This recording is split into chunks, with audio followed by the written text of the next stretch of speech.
খবর 24 সাথে আপনাকে স্বাগত। নতুন নতুন খবর জানার জন্য আমাদের চ্যানেলে চোখ রাখুন।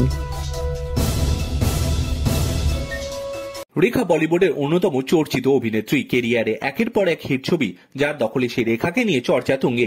তবে একটা সময় পর পর্দা থেকে সরে দাঁড়ানোর সিদ্ধান্ত নেন তিনি। যদিও পুরোপুরিভাবে নয়, তিনি একাধিকবার জানিয়েছেন ভালো চরিত্র পেলে তিনি অবশ্যই অভিনয় ফিরবেন, তবে তেমনটা সম্প্রতিতে আর দেখা যায় না। বিভিন্ন অনুষ্ঠানে তার উপস্থিতি দেখা গেলেও ছবি থেকে আয় বন্ধ প্রায় অনেকদিন। তবে কি এখন সঞ্চয়ন ভেঙেই চলছে তার সংসার? কোথা থেকে আসছে টাকা?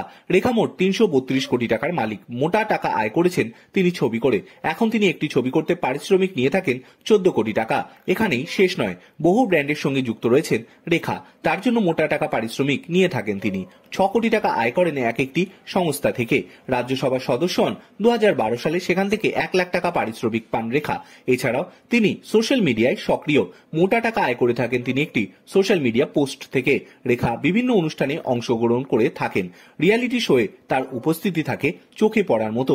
সেখান থেকেই নেহাত কম আয় হয় না রেখার। ফলে তিনি বিলাসিতার সঙ্গেই জীবনযাপন করছেন।